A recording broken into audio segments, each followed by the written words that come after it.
DKI Jakarta lagi-lagi menjadi provinsi dengan penambahan kasus positif COVID-19 paling tinggi di Indonesia. Hari ini di DKI, ada sebanyak 1.380 orang yang dinyatakan positif COVID-19. Dengan demikian, hingga hari ini, sudah ada 54.220 orang warga ibu kota yang dinyatakan positif corona. 40.751 orang diantaranya dinyatakan sembuh dan 1.391 orang diantaranya meninggal.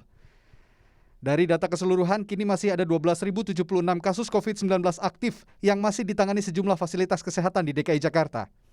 Sebagai catatan, kasus COVID-19 di DKI Jakarta menyumbangkan 24,8% kasus COVID-19 nasional. Masih tingginya angka penularan corona di ibu kota membuat Gubernur DKI Jakarta Anies Baswedan terpaksa menginjak rem darurat dengan memberlakukan kembali pembatasan sosial berskala besar PSBB Jilid 2 di ibu kota. Dan ada 5 faktor dalam pembatasan ini. Pembatasan aktivitas sosial, ekonomi, keagamaan, budaya, pendidikan, dan lain-lain. Itu pertama. Yang kedua adalah pengendalian mobilitas. Yang ketiga adalah rencana isolasi yang terkendali. Yang keempat adalah pemenuhan kebutuhan pokok. Dan yang kelima adalah penegakan sanksi. Adapun beberapa kegiatan yang harus ditutup sementara selama 2 pekan ke depan, meneruskan semua institusi pendidikan, sekolah masih tetap tutup. Lalu seluruh kawasan pariwisata, taman rekreasi, semua kegiatan hiburan tutup. Begitu juga dengan ketiga taman kota, RPtra, fasilitas-fasilitas umum yang terkait dengan pengumpulan orang itu tutup. Yang keempat adalah sarana olahraga publik. Olahraga ini dilakukan secara mandiri di lingkungan masing-masing. Dan kelima juga kegiatan resepsi pernikahan. Pada penerapan PSBB di DKI Jakarta Jilid 2 ini, Gubernur Anies juga mewajibkan warga DKI Jakarta yang dinyatakan positif corona untuk menjalani isolasi di tempat-tempat yang ditentukan pemerintah. Mulai besok, semua yang ditemukan positif diharuskan untuk isolasi secara terkendali di tempat-tempat yang telah ditetapkan. Isolasi mandiri di rumah tinggal harus dihindari karena ini berpotensi pada penularan klaster rumah. Bila ada kasus positif yang menolak diisolasi di tempat yang telah ditentukan, maka akan dilakukan penjemputan oleh petugas kesehatan bersama dengan aparat penegak hukum. Pemerintah pusat melalui Satgas Penanganan COVID-19 mendukung penuh penerapan PSBB Jilid 2 di ibu kota. Pada prinsipnya pemerintah pusat selalu mendukung seluruh pemerintah daerah. Pada aspek ini adalah pemerintah DKI Jakarta agar semuanya dapat terkendali dengan baik dan kasusnya bisa menurun dan keselamatan dari tenaga kesehatan di fasilitas kesehatan juga bisa terjaga dengan baik. Dengan harapan kasusnya bisa terkendali dan penularan bisa dicegah dan aktivitas ekonomi, sosial ekonomi dan budaya bisa dijalankan dalam kapasitas yang terbatas. Dan untuk selanjutnya ini bagian dari gas dan rem. Pemerintah Provinsi Jawa Barat pun ikut mendukung kebijakan PSBB DKI tahap 2 ini. Gubernur Jawa Barat Ridwan Kamil menyadari sepenuhnya penanganan corona di daerah-daerah penyangga ibu kota harus menjadi satu kesatuan. Nah, saya dari dulu sudah bilang bahwa yang namanya Bodebek ya atau Jabodetabek itu satu rumpun dalam penanganan COVID. Maka apa yang terjadi di Jakarta harus disinkronkan dengan daerah-daerah sekelilingnya. Pada PSBB DKI Jilid 2 ini juga kembali diterapkan penegakan hukum bagi para pelanggar protokol kesehatan. Dengan demikian, TNI, Polri, Satpol PP DKI Jakarta, serta Kejaksaan Tinggi DKI Jakarta akan kembali melaksanakan operasi justisi mulai besok. Tim Liputan, Kompas TV. Di masa pandemi ini, sinergi penanganan COVID-19 antara pemerintah pusat dan DKI Jakarta sangat diperlukan. Termasuk saat Pemprov DKI Jakarta menerapkan kembali pembatasan sosial berskala besar PSBB jilid kedua, Saudara.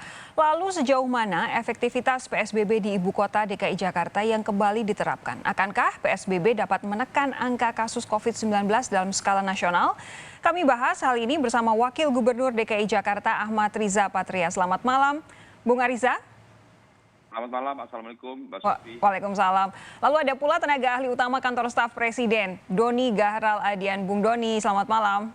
Selamat malam, Mbak Sofi. Selamat malam, Pak Wagub. Ada pula Gubernur. Selamat malam, Mas Doni. Ada pula Gubernur Jawa Barat Ridwan Kamil. Kang Emil sehat? Sehat, Mbak Sofi. Selamat malam, Mas Riza, Mas Doni. Saudara, nanti juga akan bergabung pengamat kebijakan publik dari Universitas Indonesia, Rian Nugroho. Tapi Pak Rian akan bergabung nanti. Ini kan yang sedang disoroti ini kan adalah hubungan antara pemerintah pusat dengan pemerintah provinsi DKI Jakarta.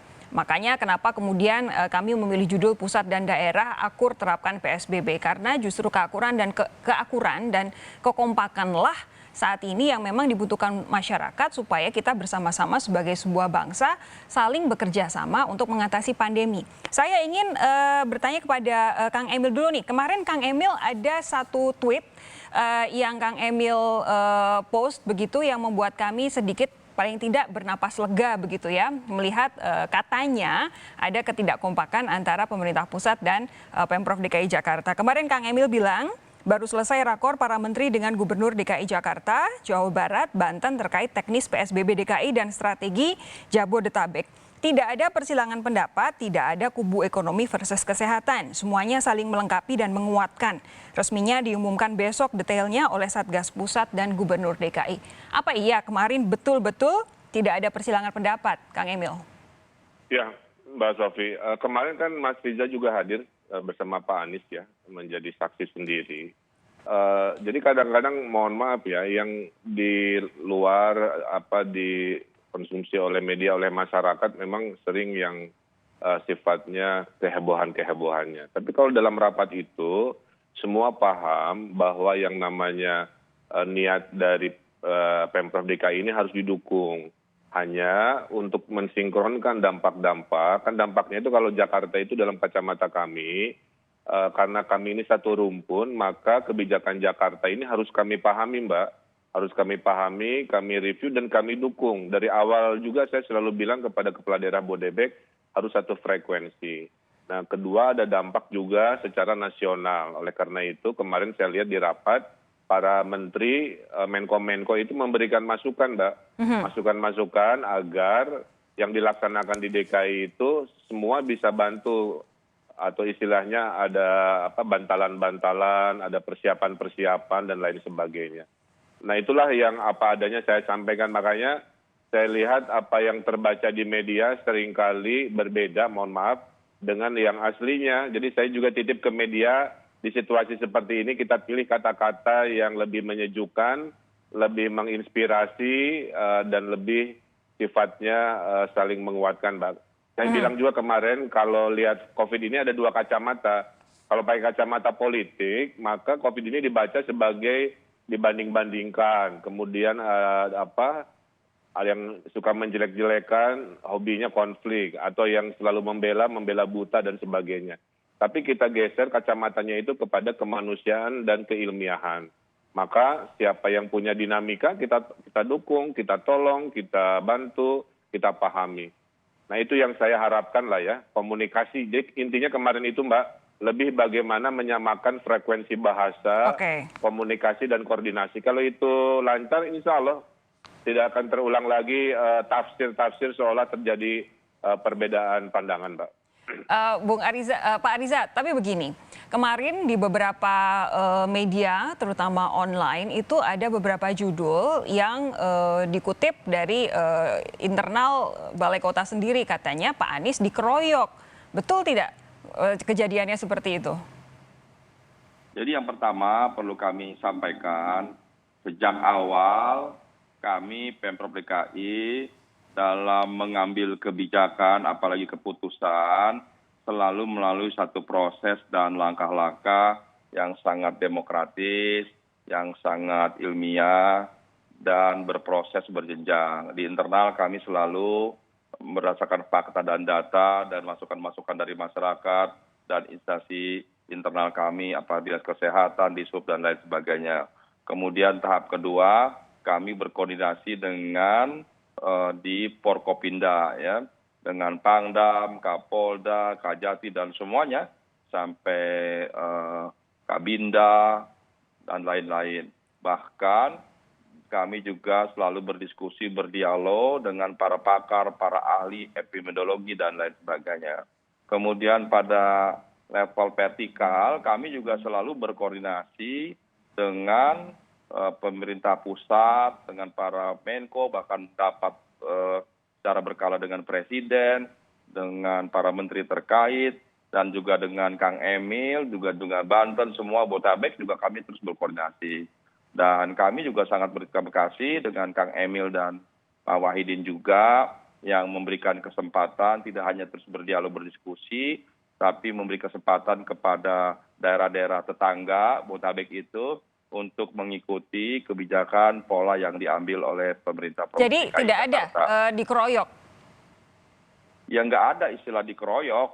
Kalau Jadi tidak yang ada api biasanya kami tidak ada kan- asap. Bukan, ini kan ada perbedaan. Ketika awal di hari Rabu kami umumkan, media langsung mengkategorikan seolah-olah Jakarta memberlakukan PSBB total.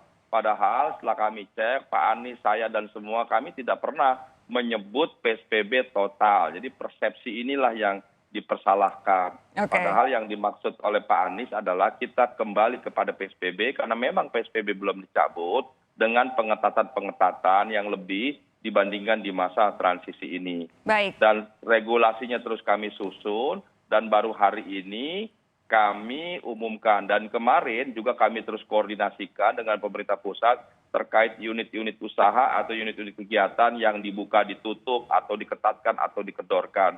Dan akhirnya sampai pada satu kesepakatan sebagaimana yang tadi diumumkan oleh Pak Gubernur. Oke, saya mau beralih ke Bung Doni. Bung Doni, ini kan dari kemarin Kang Emil sudah men-tweet bahwa tidak ada saling silang pendapat, bahwa tidak ada dikotomi kesehatan versus ekonomi begitu. Tapi hari ini harus saya tanyakan kepada Anda. Hari ini juru bicara Presiden Fajrul Rahman nge-tweet nih, memang susah sih ini orang, nggak bisa kerja, maunya ribut saja. Kemudian ada gambar kartun Giant begitu dari kartun Doraemon. Intinya dalam tanda sedang kayak ngajak berantem begitu posenya. Ini maksudnya apa, Bung Doni? Mbak, saya tidak mau masuk ke tafsir kartun, Mbak, ya. Tapi begini, tidak Tapi ada kan kalau kubu- kemudian jubir resmi istana mencuitkan itu pasti ada maknanya dong. Baik, jadi saya hanya mau mengklarifikasi, ya. Pertama, seperti yang dikatakan Kang Emil dan Mas Ahmad Riza tadi, bahwa tidak ada perbedaan yang fundamental antara pusat dan daerah. Tidak ada yang namanya kubu kesehatan dan kubu ekonomi. Ya, kita semua satu kubu, yaitu kubu perlawanan terhadap COVID-19. Itu yang pertama. Yang kedua adalah juga tidak ada sebenarnya PSBB transisi dan versus PSBB ketat. Karena izin PSBB tidak pernah dicabut. Kita sekarang masih dalam PSBB. Ya, hanya saja kemudian ada yang dilonggarkan, ya, dan ada yang masih ketat. Begitu. Oke, Nah, jadi silakan. Ya. Jadi koordinasi itu penting untuk menentukan sedalam apa rem itu diinjak. Karena kalau kita injak dalam-dalam, penumpangnya pada ya pasti akan kesakitan gitu karena kejedut sana sini kan begitu. Jadi menginjak rem itu perlu koordinasi karena ada dampak-dampak yang perlu dibicarakan bersama. Hanya itu sebenarnya, pada prinsipnya tidak ada perbedaan yang diametral atau apalagi konfliktual antara pusat dan daerah. Soal koordinasi ini kemarin juga sudah dibahas, saya bahas bersama Pak Raden Pardiri. Tapi sekali lagi saya masih tergelitik untuk bertanya, jangan-jangan Bung Doni sudah sempat ngobrol dengan Bung Fajrul, siapa yang dimaksud dengan analogi Giant dalam kartun Doraemon itu? Saya belum berbicara dengan Pak Fajrul mengenai itu. Saya kira itu bisa ditanyakan langsung, tapi tafsir itu saya kira tidak perlu diperpanjang karena kita sekarang kan sudah akur nih seperti judul Kompas TV malam ini, pusat dan daerah akur dalam mengatasi COVID-19. Jadi ketika rem sudah diinjak, kita dukung bersama-sama, kita mitigasi dampak-dampaknya. Yang penting adalah perekonomian tetap bisa berjalan dalam batas-batas protokol kesehatan yang ketat dan bersanksi. Oke, akurnya akan seperti apa dalam bentuk implementasi kebijakan nanti akan dijawab oleh seluruh narasumber saya sesaat lagi. Jangan kemana-mana, tetap bersama kami di Sapa Indonesia Malam.